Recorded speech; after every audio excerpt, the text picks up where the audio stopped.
நேரம் 6:35.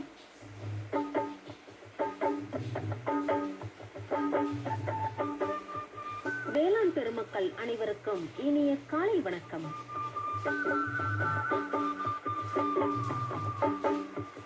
இன்று விசுவாவச ஆண்டு தை திங்கள் 11ஆம் நாள் ஞாயிற்றுக்கிழமை. இப்போது கேட்கலாம்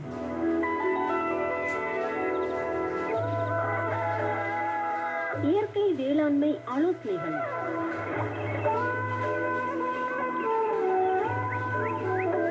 இயற்கை வேளாண்மையில் இடுபொருட்களின் செயல்பாடுகள் குறித்த சில ஆலோசனைகளை வழங்குகிறார் கரூர் மாவட்டம் புழுதேரி வேளாண்மை அறிவியல் நிலைய தொழில்நுட்ப வல்லுநர் முனைவர் பி தமிழ்செல்வி அவர்கள். இயற்கை விவசாயம் செய்யணும் அப்படிங்கும் பொழுது முதல்ல யோசிக்கிறது கலை மேலாண்மை எப்படி இருக்கும் அப்படிங்கிறது தான்.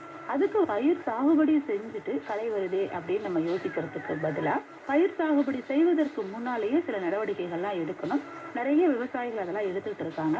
அதுல ஒரு முக்கியமான ஒரு தகவல் என்ன அப்படின்னு பார்த்தோம்னா, நம்ம கடைசி உழவு பண்றோம் இல்லைங்களா, அந்த நேரத்துல புளியங்கொட்டையை அரைச்ச தூளை இட்டு நம்ம உழவு பண்ணிட்டு அதுக்கப்புறம் பயிர் சாகுபடி மேற்கொள்ளும் பொழுது களை வளர்ச்சியை நம்ம ஆரம்பத்திலேயே கட்டுப்படுத்தலாம். இயற்கை விவசாயம் அப்படின்னு சொன்னா நீங்க நிறைய இடுபொருட்கள் தயார் பண்ணணும், நிறைய காலம் ஆகும் அப்படின்னு நினைக்கிறீங்க. அப்படி இல்லைங்க.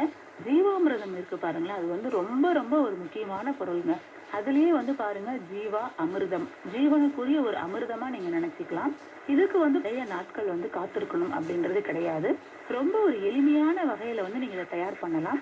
இதுக்கு தேவையான இடுபொருட்கள் என்னன்னு பாத்தீங்கன்னா, மாட்டு சாணம், மாட்டு கோமியம், அடுத்தது பயிறு வகை மாவு, நாட்டு சர்க்கரை, வயல்ல இருந்து ஒரு கைப்பிடி அளவு மண்ணு, இதெல்லாம் கலந்து இந்த ஜீவாமிர்தத்தை நம்ம தயார் பண்றோம். இந்த ஜீவாமிர்தத்தை தயார் பண்ணி 15 நாட்கள் இடைவெளியில நீங்க பாசன நீர்ல கலந்து விட்டாலும் சரி, இல்ல தெளிப்பு முறையில கொடுத்தாலும் கண்டிப்பா அதனுடைய பலனை நீங்க பாப்பீங்க.